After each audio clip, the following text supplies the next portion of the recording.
Good. Alors, bonjour tout le monde. Je suis ici. J'ai la chance d'être avec mon ami et super pro Benjamin Thaise, qui est propriétaire de CrossFit Météor à Profondeville en Belgique.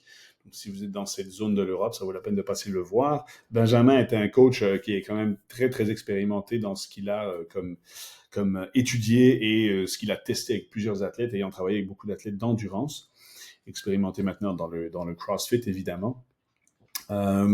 Benjamin et moi, on a décidé de faire cette petite vidéo, interview, chat, podcast, peu importe comment on l'appelle, pour parler en fait des différentes zones d'entraînement, notamment de cette fameuse zone 2. Salut Benjamin, comment ça va? Salut Mike, nickel. Cool d'être avec toi et de discuter de tout ça, j'adore. Et je me disais qu'on pouvait essayer de ne pas aller trop dans les détails. Mais je te le dis direct parce que tu sais que j'adore tous ces petits détails. Mais le but, c'est qu'il y ait des takeaway messages à l'issue de cette discussion, des choses qu'on peut mettre soi-même dans son entraînement ou qu'un coach, une coach peut peut-être comprendre et adapter du coup dans sa programmation. Voilà. Absolument, absolument. Fait que moi, je te suggère donc de jouer le jeu de l'expert, puis moi de celui qui va modérer et puis peut-être participer aussi si besoin est. Fait que on va définir un petit peu pour ceux qui nous écoutent. On parle aux membres d'un gym CrossFit, aux coachs CrossFit, aux owners de CrossFit, les head coachs éventuellement, les gens qui sont liés au monde de l'entraînement CrossFit. Quelles sont les zones d'entraînement? Ouais. C'est vrai que du coup, on parle de zone et c'est vrai que dernièrement, on a entendu parler de la fameuse zone 2 qui est un petit peu à la mode. En fait, imagine que c'est un continuum d'intensité entre je suis en zone même 0 ou 1. Ça veut dire que je suis là dans mon fauteuil avec toi ou je suis même en train de marcher tranquillou en ville. Là, ce serait la zone 1 s'il fallait la définir. C'est un effort que je pourrais maintenir de façon quasi infinie. Et ça monte jusque, ça dépend des modèles, mais jusqu'à la zone 7, par exemple, où je fais un sprint de 5 secondes à fond sur une piste ou sur un éco-bike. Et donc, ça va être intéressant de comprendre peut-être telle zone pour tel effet, comment est-ce que je la travaille, combien de temps je dois m'entraîner dans cette zone. Et on pourrait même dire qu'est-ce que je consomme comme type d'énergie pour être bon dans cette zone-là, etc., etc. Tu vois. Et globalement, le CrossFit, spoiler, le CrossFit veut que tu sois bon dans toutes les zones et dans tous les exercices différemment. Et le CrossFit veut qu'on développe les 3 filières énergétiques, c'est ça? Exactement. Donc, non, mais vas-y. Hein, donc, pas les, c'est pas, non, il n'y a pas de stress. C'est pas c'est-à-dire les 3 zones, les 3 filières énergétiques, c'est-à-dire le très court, très puissant, le moyennement long et toujours avec un petit peu de puissance, et le très long au volume. On peut parler du sprint, du kilomètre de course à pied ou le mile, et éventuellement aussi le marathon. Hein. Donc, c'est exactement ça. Donc, ça, on essaie, le CrossFit fait ça justement. Et il existe, comme tu disais, des zones d'entraînement qui vont développer des capacités, donc des adaptations physiologiques, le corps qui s'adapte, right? Et ça vaut la peine ici, on est ici pour parler donc de la zone 2. Cette zone 2, elle correspond à quelle filière, plus ou moins, et puis qu'est-ce que ça fait au corps? Zone 2, c'est la zone que tu verrais rarement si tu vas au CrossFit, même tous les jours. Tu vas rarement voir cette zone-là qui va être travaillée intentionnellement. On pourrait plutôt imaginer zone 2, c'est toi et moi, on fait du vélo et on part rouler 2h30 et on s'arrête, boire un petit café entre-temps, on fait des petites pauses. Même si on va accélérer, ralentir et autres, on passe 2 heures où on peut tout le temps discuter. On pourrait même être bouche fermée, respirer que par le nez pendant 2 heures. C'est pas très fun. Mais là, on serait sûr qu'on est dans la zone 2. Et qui dit zone ne dit pas délimité de là à là et puis tu n'es plus dedans. Comme on a dit avec les filières, c'est un continuum. Donc, tu pourrais même imaginer qu'il y a le bas de la zone 2 où c'est extrêmement facile. C'est genre, tu peux marcher 4 jours. Si tu manges et que tu bois, tu peux ne jamais t'arrêter. Et le haut de la zone 2, pour te donner une idée, si tu vois des cyclistes professionnels, eux, quand ils sont en haut de la zone 2, ils peuvent peut-être faire 2h30, 3 heures, mais c'est une intensité qui, pour nous, simples athlètes, est déjà très élevée. Donc, le haut de la zone 2, ça commence déjà à devenir un petit peu difficile. Si tu veux qu'on prenne un exemple, je sais pas moi, de vitesse de kilomètre heure ou de watts sur le vélo, ou Est-ce qu'on peut imaginer peut-être de la course à pied? On peut imaginer n'importe quel sport, mais pour ceux qui connaissent un petit peu les watts et la puissance, le output de puissance, pour ceux qui ont un peu plus de connaissances là-dedans, peut-être les coachs s'y connaissent un peu plus. Juste une référence que j'avais vue cet été. Pogacar, le fameux cycliste, sa zone 2 est à 350 watts. C'est quand même assez impressionnant.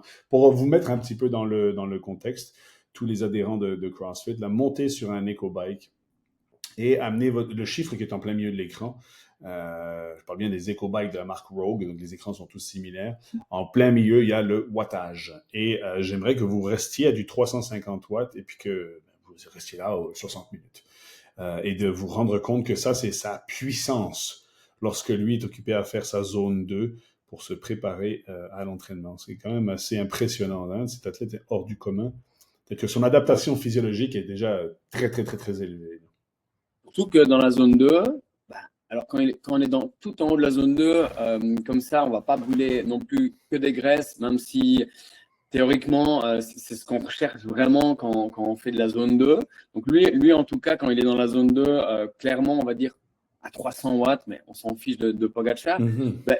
L'objectif, c'est plutôt de pousser son organisme à plutôt aller justement utiliser l'énergie longue durée, donc les graisses qu'il a dans son corps, qui circulent dans le sang. Oui. Et forcément, pour faire simple, zone 2, tu te dis effort plutôt modéré, voire bas, plutôt longue durée. Donc, comme on l'a décrit. Donc, on pourrait dire, par exemple, tout simplement, ce serait si on part de la zone, alors peut-être que ça vaut le coup quand même de démarrer par là, Mike, mais en fait, quand on parle de pourcentage, quand on parle de zone et d'endurance, on se réfère à 100%, qui est la zone 5, qui est la PMA ou la VMA. Comme quand on était à l'école ou quand on fait un test sur la piste d'athlée, où on se dit, on va courir 5 minutes à fond. Tu peux m'expliquer, tu peux me dire l'abréviation de VMA, c'est? Du coup, c'est le maximum de ton système aérobie. Donc, ce serait ta vitesse maximale aérobie. C'est un peu comme si peut-être que certains ont déjà fait un test cardio à l'hôpital. On augmente de 30 watts sur le vélo toutes les minutes, toutes les 3 minutes, jusqu'à ce que ça devienne intenable. Et on arrête le test quand c'est intenable. Et là, ce n'était pas une intensité de 100% genre sprint, c'était 100% à mon max d'endurance. Donc, si on dit que cette fameuse intensité 100%, c'est ma vitesse maximale aérobie, un bon truc à retenir déjà, si je voulais la tester, c'est 5 minutes d'effort. Okay. Donc, on pourrait dire pour un gars comme toi ou moi, ce serait peut-être 1500 mètres. Pour un super fort, c'est 2 km. Donc, on va sur la piste, toi et moi, et on se dit, top chrono, on est échauffé, on est prêt. On va essayer de faire la meilleure vitesse moyenne sur 5 minutes. Et à l'issue de ces 5 minutes, on a une vitesse. Ce serait peut-être, je sais pas moi, 15 km/h pour toi et moi, 4 minutes au kilomètre. Ça, c'est notre 100% dans le monde de l'endurance. C'est notre VMA. Zone 2, on redescend et on ne sera pas à 15 km/h, on serait peut-être à 60% de cette vitesse-là. Tu vois, très simple. Que ça n'irait pas très vite, peut-être que ce serait 9 km/h ou 8 km/h. Ça veut dire qu'on va trottiner vraiment cool. Oui, on n'est pas des marathoniens champions du monde. Donc, notre zone est vraiment très basse. Nous, en tant qu'entraîneur CrossFit, une question que j'ai pour toi, là. Est-ce que tu penses que l'entraînement de zone 2 est non seulement nécessaire, peut-être pour des gens qui font du CrossFit, dont l'objectif est d'être en meilleure santé grâce à la forme physique, et est-ce que c'est compatible dans les classes de CrossFit d'introduire de l'entraînement en zone 2? Parce que là, tu me parles de quand même haut volume, et j'ai l'impression qu'on peut facilement dépasser le 60 minutes que les gens s'allouent pour venir faire leur entraînement quotidien. Est-ce que tu penses que c'est compatible? Est-ce qu'on peut quand même essayer de déguiser cet entraînement en zone 2 dans certaines séances? Ça, c'est vraiment une super bonne question. Si tu reprends le fitness en 100 mots de Glassman, il dit pratiquer des nouveaux sports.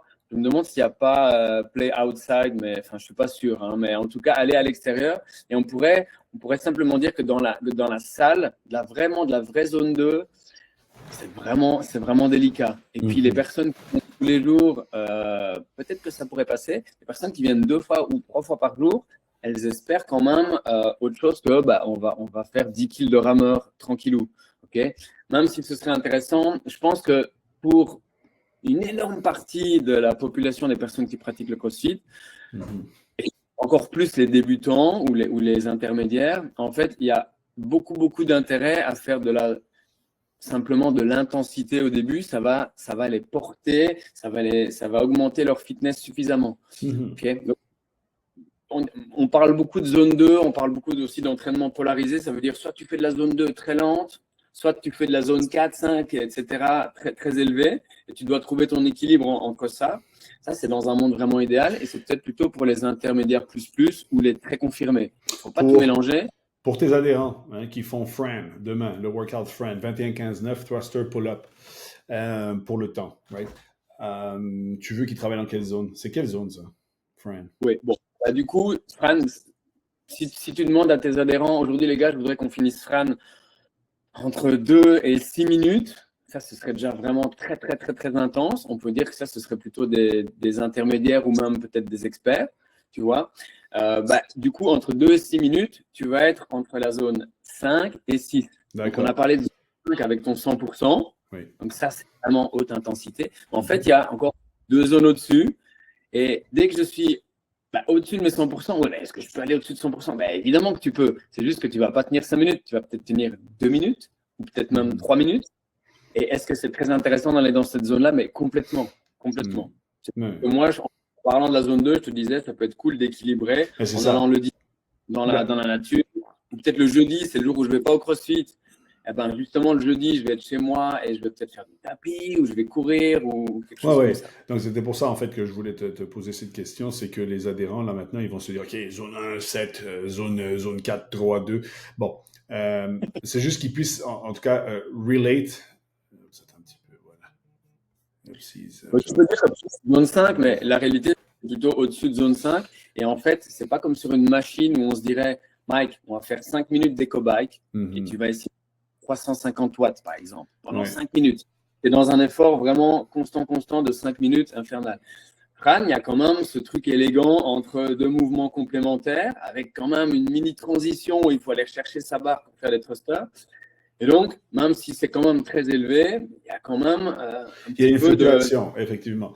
En fait, le truc en parlant de Fran, c'est parce que les gens vont pouvoir se dire « Ah, OK, c'est ça, c'est le très intense. » Donc, comme tu le disais bien, je pense que le très intense est la solution pour que le fitness général des gens remonte. Mais évidemment, si on fait du fitness à intensité maximale au quotidien, on risque d'avoir probablement des petits problèmes de récupération, éventuellement de problèmes éventuellement une blessure, ou ça va être difficile de maintenir le niveau d'énergie sur le long terme. C'est là que peut-être d'une manière stratégique pour la santé des gens, c'est important ou peut-être cool d'introduire des entraînements en zone 2. Tu sais, on parle souvent dans la programmation CrossFit que c'est genre 3 jours on et 1 jour off. Et Glassman l'avait remarqué, il avait vu que, tiens, il y avait plus de résultats sur le fitness d'une personne lorsqu'il y avait ce rythme-là, plus ou moins. Maintenant, c'est à chacun de se tester, 2 jours on, 1 jour off, éventuellement, mais que l'une de ces journées puisse aider à repartir ta machine grâce au fait que tu aies une zone 2 qui fait en sorte que, si on peut faire vraiment un exemple tout simple, c'est comme si lorsque tu travailles à fond avec une intensité maximum, tu es occupé à vraiment... toutes les pipes de ton corps sont comme nickel, toutes belles, mais tu retires l'huile de ces pipes. Lorsque tu viens faire une zone 2, tu vas moins fort, ça va moins nettoyer les pipes, mais ça va peut-être rehuiler, ça revient rassurer le système que chill, tu as le temps de récupérer et on va sécréter les bonnes choses, on va faire une adaptation physiologique qui fait que, effectivement, tu vas récupérer plus rapidement. Ouais, là, il y a 10 000 trucs à décortiquer, mais peu importe. Mais et du coup, c'est cool parce qu'on parlait avant que la caméra se mette en route. Réellement, on se disait, parfois, on programme de la force et puis un WOD, etc. Et déjà, parce que moi, j'étais à la fac avec toi et prof de physio nous expliquait que à l'époque, ça a changé depuis. On ne peut pas travailler telles enzymes, telle filière en même temps, la force, etc. Et là, le CrossFit a démontré l'inverse, mais brillamment. Tu vois, en quelque sorte aussi l'Aerox. Et ce que je voulais dire, en fait, en gros, c'est que dans ce que Glassman il avait dit, tu vois, peut-être en pause le jeudi et le dimanche, Mais ça marche vraiment très bien de faire certains jours de la force, certains jours un WOD. Donc un WOD, un Metcon du style zone 4 ou 5. Okay. Donc zone 4, c'est un WOD plutôt long, on va dire 20 minutes ou un peu plus. Zone 5, on a dit que c'était 5 minutes. Okay. Et puis, il y a des jours où là, il faut faire plus long que 20, 30, 40 minutes. Et ces jours-là, plutôt 40 minutes intenses, genre c'est possible, hein, je peux faire 40 minutes vraiment dures. Et ma difficulté perçue, c'est genre 9 sur 10 et je m'accroche et je fais peut-être 10 km en 40 minutes. Ces jours-là, ça vaut le coup de vraiment y aller vraiment cool, idéalement avec un copain, et idéalement dans un sport avec lequel on a des affinités. Parce que si je te dis, alors le jeudi, il faut que tu fasses 1 heure de rameur, mais tu peux faire 20 minutes de ski, 20 minutes de rameur, 20 minutes d'éco-bike, tu fais tout ça en zone 2, tout seul. Mais non, en fait, il faut aller voir la lumière, il faut un petit peu mettre à l'air et voilà. Donc, ça peut être cool de tomber amoureux d'un sport d'extérieur. Oui, c'est ça. La zone 2. Entre autres, c'est comme si c'était les coachs qui disaient utilise ton fitness en dehors du gym. Et le monostructurel est toujours très, très bien aussi pour ça. Hein. Le monostructurel parlant du vélo, de la course à pied, de la natation, éventuellement le ski de fond pour ceux qui ont accès à ça, la marche en raquette, toutes ces choses-là. Ça, c'est quand même très, très cool. Attends, et un truc quand même méga important, et je suis désolé de te couper, mais et du coup, la zone 2, déjà, comme on a dit, c'est un jour où tu vas mettre moins d'intensité. Mais un truc que moi, j'ai mis du temps à comprendre, c'était pas vraiment dans les bouquins écrits aussi simplement que ça. Mais en fait, le système nerveux, tu as deux parties. Tu as la partie on va dire, qui t'excite ou qui te met en mode je me prépare au WOD, ou j'ai peur, ou je vais à fond, ou je dois me battre contre quelque chose. Donc, je suis un peu en stress, entre guillemets, mais un bon stress. Et j'ai la partie nerveuse qui doit plutôt me dire là, je suis chill, là, je vais essayer de ralentir un petit peu, j'ai une bonne nouvelle, ou je prends un bain chaud. Enfin, des choses un peu clichés. Ces deux choses-là. Et en fait, la zone 2, quand elle est vraiment faite, la zone vraiment à basse intensité, en fait, elle va plutôt aller du côté du système qui va me chill, le système sympathique. Et donc, sur le long terme, ce qu'on voit, c'est que parfois, en fait, c'est encore plus puissant de faire de la zone 2 pour récupérer d'un excès de WOD ou d'intensité ou de stress dans la vie. De compétition? De compétition ou même de compétition dans la vie, en fait. Tu vois, en fait, je suis parti en retard, j'ai même pas vraiment bien mangé, j'étais en manque de sommeil. Je fais un WOD, troisième jour de suite, ça coince. Eh bien, si j'arrive à 2 ou 3 fois par semaine, mettre ne plus que 40 minutes ou même un petit peu moins de zone 2, ça va peut-être pouvoir m'équilibrer un petit peu. Donc Moi, dans mon gym, j'avais introduit les classes d'endurance parce que j'avais remarqué que les gens aimaient tellement le CrossFit qu'ils venaient et ils s'éclataient à chaque jour. Donc, c'était même très difficile lorsque tu les éduquais, quand je les éduquais, en disant, écoute, regarde, il y a des moments, il faudrait prendre un jour off. Mais ils poussaient tellement fort des fois. Tu sais, une fois que tu lâches les chevaux, c'est difficile de les contrôler, mettons. Très facile de contrôler la technique, mais tu sais, mettons qu'ils continuent à pousser. Mais ils avaient tendance à vouloir prendre peut-être des jours off, peut-être parfois trop souvent. Donc, pour éviter ça, j'ai introduit les classes d'endurance. C'était un mot qui était fancy à ce moment-là et qui permettait aux gens de dire « Ah, il n'y a pas d'impact, c'est quand même cool, c'est un peu plus long, je peux venir avoir une bonne sensation. » Et puis, tu sais, les gens tous au final, on essaie de les truquer pour qu'ils viennent dans le gym, pour qu'on puisse travailler avec eux. Puis, tu sais, ils n'ont pas besoin de savoir toutes ces choses d'adaptation physiologique. Ils ont juste besoin de les sentir. Et l'une des toutes premières, c'était après une journée peut-être stressante, après une journée où ils sont un petit peu fatigués. Ils arrivent quand même dans le gym parce qu'ils n'avaient pas prévu que c'était un rest day. Fait qu'ils viennent faire leur entraînement d'endurance type zone 2 et se retrouvent à rentrer chez eux le soir avec des bonnes endorphines, un mindset qui a changé. Donc, je pense que c'est intéressant d'introduire ça à nos adhérents. Et au coach, et de ne pas avoir peur de parler de ce genre d'entraînement. Fait que là, maintenant, ça m'amène à une question pour toi. Quel serait un type d'entraînement dans une classe que toi, à CrossFit Météor, tu pourrais, par exemple, donner si on devait faire quelque chose de très simple que les gens qui nous écoutent vont comprendre tout de suite? Ça ressemblerait à quoi un entraînement? Si on part... tu sais, nous aussi, on donne une classe d'endurance le lundi soir. Et moi, j'avais envie de les amener vers des intensités plus basses. Et la porte d'entrée pour ça, en fait, je me suis rendu compte, mais sûrement comme toi, que les gens, en fait, il y a certaines personnes qui adorent aussi venir quand c'est vraiment très cardio et c'est un peu moins technique et je vais faire une bonne suée, je vais être transpirant et à la fin, je pars complètement fatigué. Je me suis dit, bah, ces personnes-là, pourquoi pas les attirer dans ces cours d'endurance avec de l'intensité aussi.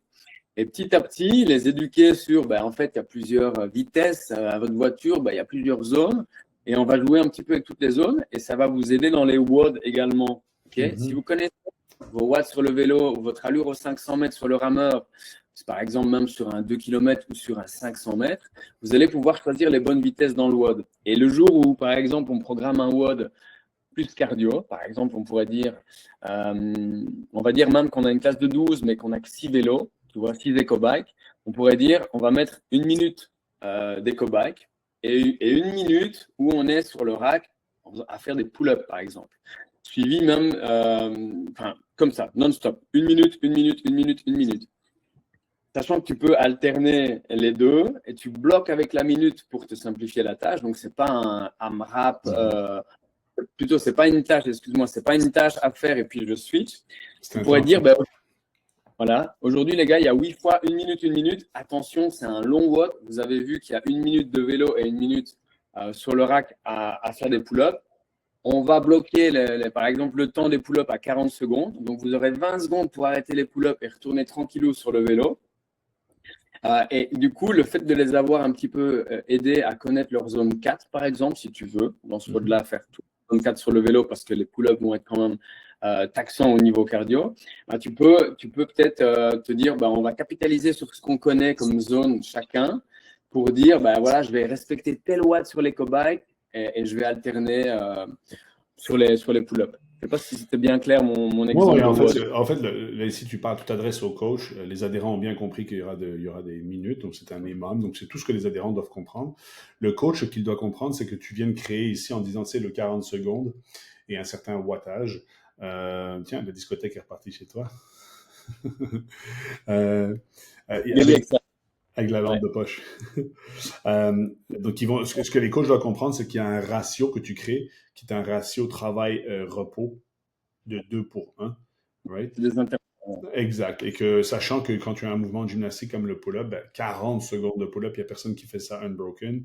Peut-être la première minute, mais après ça, ils vont faire quelques pull-ups redescendre, quelques pull-ups redescendre. Ils vont aussi contrôler quelques temps de mini-repos pour faire des petits sets durant ce 40 secondes. Donc, c'est vraiment comme de mesurer, de permettre à tout le monde. En fait, en faisant un 40 secondes de pull-up, c'est parce que je pense que c'est on appelle ça en anglais, c'est le tir de shotgun qui te permet d'avoir le minimum de pull-up requis, même pour les débutants.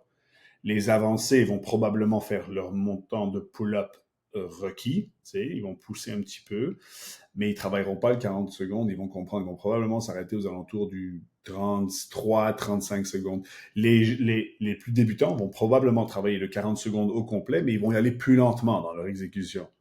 Fait que c'est ça que le coach doit comprendre, c'est que c'est pas juste 40 secondes parce que tu veux qu'il soit, c'est un AMRAP de 40 secondes, non, c'est parce que tu veux toucher un volume qui va correspondre à chacun.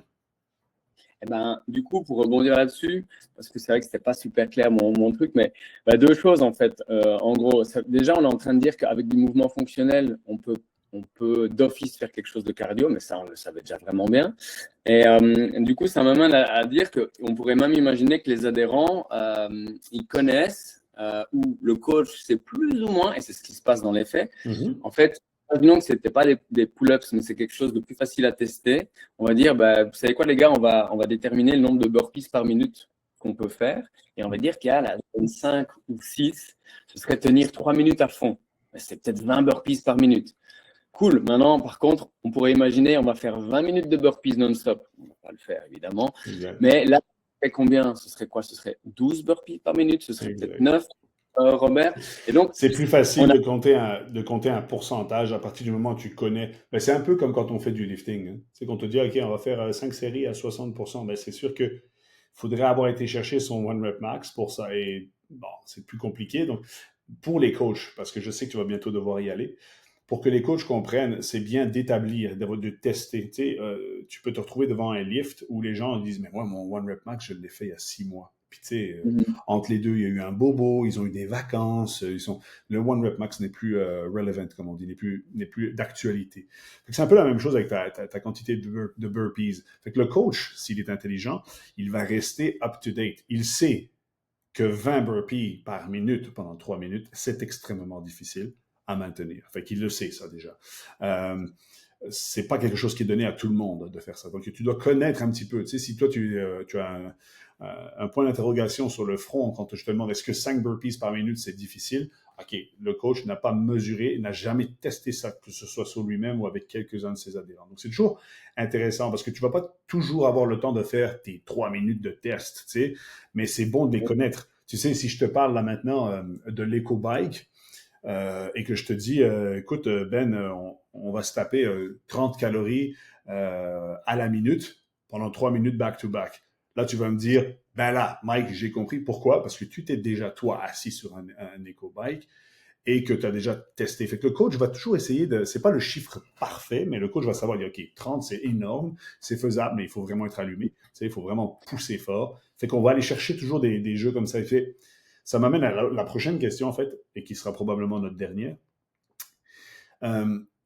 Toi qui es l'expert, toi qui programmes pour ton gym, toi qui travailles avec tes adhérents au quotidien, quel serait le nombre de séances en zone 2 que tu suggérerais à quelqu'un qui vient dans un gym parce qu'il veut améliorer sa forme physique? Mais du coup, le nombre de séances de zone 2 par semaine, quoi, qui ferait, mais a priori en dehors du gym. C'est ça que tu me dis quand même. Ou au gym. Il se dit, tiens, Okay. toi, la prescription, ce serait quoi? Tu sais, quelqu'un qui vient dans le gym pour améliorer sa forme physique et donc il a compris qu'il faut qu'il vienne entre 3 et 5 fois, mettons. Tu sais. Ben, du coup, ça dépend de la cible, mais si c'est quelqu'un qui vient 2 ou 3 fois, je lui dirais que déjà, s'il fait 1 heure à 1 heure et demie de zone 2 par semaine, c'est fabuleux. Ça peut être 2 fois 45 minutes ou même 3 fois 30 minutes. Tu vois, on dirait, ouais, mais non, mais que ce soit telle durée pour que ce soit efficace. Non, honnêtement, ça suffirait largement. Maintenant, quelqu'un qui s'entraîne vraiment plus souvent, on pourrait dire 4-5 fois par semaine à la salle, et qui en plus a l'opportunité à l'extérieur, on pourrait quand même garder 2 fois par semaine, c'est déjà un super chiffre. Peut-être que là, il peut aller un petit peu plus dans la longue durée et pas être juste bloqué en zone 2. Mais tu sais, on n'a pas parlé de ça, on ne va pas forcément parler des zones 2, zone 3, zone 4, mais tout ce qui serait plutôt un effort du style que tu pourrais maintenir 1 heure en intensité, ok, même si je ne fais qu'une demi-heure de cette intensité-là. Donc, ça veut dire quelque chose que je peux maintenir 1 heure. Donc, on va dire, ah ben moi, je sais que je peux courir 1 heure à 13 km/h en course à pied. Donc, je vais me mettre à 13 km/h, mais je vais faire juste une demi-heure. Ce serait plutôt peut-être de la zone 3. Ben, c'est très bien aussi. Donc, pour résumer ce que tu viens de dire, parce que c'était très bien dit, c'est qu'en fait, la zone 2 est absolument bénéfique pour tout le monde. Que lorsque tu es quelqu'un qui est un petit peu plus débutant ou un peu moins disponible pour venir dans le gym, ben des petites sections de 30 minutes, peut-être 1 à 2 fois et éventuellement 3 fois par semaine, ça peut fonctionner. En zone 3, ça veut dire que ouais, on m'avait dit qu'il fallait surtout pas que je dépasse 130 pulsations et qu'il fallait que je marche à 6 ou 7 km/h, mais c'était un petit peu, on s'en fout, ça va quand même fonctionner. Oui, bien sûr. C'est pas parce qu'il y a pas une barrière qui fait qu'on switch d'une zone à l'autre, c'est qu'il y a vraiment comme cette zone grise qui fait qu'on est toujours quand même avoir il n'y a pas une autre adaptation physiologique complètement différente qui va arriver à ce moment-là. C'est qu'il va toujours y en avoir, ça peut être un petit peu différent, mais c'est tout. Donc, pour les débutants, c'est ça. Les intermédiaires et les gens qui sont un peu plus dedans, dont ils ont fait, par exemple, le CrossFit, leur sport, on remarque que ça devient quand même quelque chose d'assez essentiel parce que ça joue un gros rôle sur la récupération. Et là, du début qu'on a utilisé, ben là, dès que je deviens intermédiaire plus, voire expert, ben, c'est devenu un peu à la mode et tant mieux parce que moi qui viens du vélo, ben, en fait, depuis, ça fait 30 ans qu'on nous dit, bah, gamin, il faut que tu pédales, il faut que tu fasses des bornes à basse intensité. Ouais. Et moi, il y a 20 ans, quand j'entraînais des cyclistes, justement, on était à fond dans l'intensité en vélo et donc on disait, mais non, mais finalement, les kilomètres en zone 2, bah, on peut peut-être s'en passer et faire que de l'intensité. Et maintenant, on revient et on réappuie très fort sur la zone 2 parce que finalement, c'est le socle tu vois, au niveau de l'adaptation. Donc, quand tu me disais, je fais ça pour tel effet sur mon corps, c'est vraiment le socle qui va permettre aux autres adaptations de se produire ensuite. C'est ça. Donc, sans la zone 2, c'est compliqué. C'est ça. Peut-être, et même quand tu vois certains athlètes, même de CrossFit de très haut niveau, tu vois même aux Games, tu vois, il y a eu cette année, il y a eu un des premiers WOD où c'était de la course et du rameur. Du coup, tu vois que ces athlètes-là, ils ont des capacités sur des efforts courts incroyables, mais vraiment incroyables. Mais ils ont fait aussi un WOD ce jour-là, donc je sais plus c'est quel, où ils étaient extrêmement proches des meilleurs en Irox. Donc, d'office, qu'ils ont le socle et ils ne l'ont pas eu par hasard comme ça. Il est venu en tant que Fran, quoi. Ils le travaillent et ils ont ce socle de zone 2 aussi. C'est donc très bien de rappeler, pour finir sur cette note, que tu as les fameuses 3 filières énergétiques qu'on peut retrouver dans le manuel de Level 1 et que c'est important de ne pas considérer une plus qu'une autre, d'aller les chercher un petit peu toutes, ce qui fait en sorte que l'athlète va pouvoir donc se développer un petit peu plus, mais aussi essayer de voir que, on dit souvent qu'il y a beaucoup plus d'adaptation physiologique en anaérobie. Ça, c'est prouvé. On a plus d'adaptation physiologique sur le fitness général en anaérobie qu'en aérobie, mais ça ne veut pas dire qu'il faut arrêter l'aérobie, justement. C'est d'aller jouer avec l'aérobie pour pouvoir sortir un petit peu, récupérer un peu plus et avoir des adaptations plus complètes, physiologiques plus complètes encore, qui vont aider et déstresser le corps aussi, parce que on parle de filières énergétiques, mais il ne faut pas oublier que ton système musculaire et articulaire, il travaille là-dedans. Fait qu'à un moment donné, c'est pas mal de l'utiliser de manière un peu différente, de le challenger dans d'autres plateformes. Donc, c'est-à-dire que si on devait terminer sur cette note, c'est de retenir que le CrossFit est absolument essentiel pour la forme physique. Il n'y a pas de meilleur outil à ce jour pour changer le fitness et la santé des gens, mais que c'est important d'aussi considérer tout de même. On ne te demande pas de faire du CrossFit et d'arrêter le vélo, d'arrêter la natation ou ces choses-là, mais d'utiliser ces sports pour compléter en plus de ton entraînement tout ça. Donc, la meilleure des choses qu'un adhérent pourrait faire, c'est de contacter le coach, toi, pour établir une prescription qui est concise, avec un rythme de séance par semaine, et surtout, et tout ça bien sûr, étant basé sur des conseils alimentaires qui font que, la personne, si elle veut être vraiment prise en main, elle va juste contrôler son sommeil à la maison, mais le reste, elle va parler avec son coach pour savoir le nombre de séances à faire et quels sont les meilleurs conseils pour mieux manger. Au final, c'est tout bénéfice pour tout le monde. Fait que, tu sais, je peux pas résumer ça plus, mais je sais que tu dois partir, là. Justement, tu vas manger au resto. Fait que... C'est cool de parler avec toi et j'adore tellement ça, comme toi, là, le CrossFit. Oui. Parfois, ça va un petit peu dans toutes les directions. Donc, je dois faire des énormes efforts quand je suis au tableau, parfois pour faire mon briefing en 3 minutes. Je peux imaginer. Je suis là, bon les gars, zone 5, alors aujourd'hui, on va peut-être... Et quand je vois qu'ils commencent à regarder ailleurs, je dis, bon, on y va les gars, monter sur les machines et c'est parti. Donc, j'espère que ça peut aider. Et, c'est sûr. Voilà, ouais. Au final, en fait, quand tu réfléchis, vraiment simple, mais quand tu revois, tu sais, le diagramme avec toutes les modalités d'efforts qu'on peut faire et toutes les durées d'efforts, le truc de génie de Glassman, c'est exactement ce qu'on vient d'expliquer aujourd'hui avec ça. Tu veux être très fort sur 1 seconde, 10 secondes, 1 minute, 5 minutes, 20 minutes, 1 heure. Donc, ça a l'air d'être un profil de puissance, tout ça. Donc, il y a les fameux différents types d'intensité. Hein. Tu as l'intensité maximale, l'intensité minimale. Et en fait, c'est aucun des deux qu'on recherche. Ce qu'on veut, c'est de l'intensité optimale. Et l'intensité optimale, c'est ce qui permet à la personne d'avoir la meilleure adaptation physiologique pour voir des changements dans sa forme physique et de revenir dans le gym sans se blesser, sans se surfatiguer, sans faire de surentraînement, en fait. Je pense que c'est ça qui est important. Ouais. Bon. Ça, c'est pour les adhérents qui écoutent, là. Ouais. On peut encore parler longtemps, donc mais voilà. Oui. Mais moi, je suis aussi ami avec Magali. Là, maintenant, c'est toi qui dois aller. Hein? Comme les gars qui nous écoutent, ça, c'est un coach passionné, Benjamin Taze, CrossFit Météor à Profondeville. Vous voyez sa passion, ça transpire de là. Il faut que ce soit moi qui coupe la vidéo parce qu'il a une date. Il fait une date. Il part avec sa femme au restaurant. Hey, come on, là. Let's go.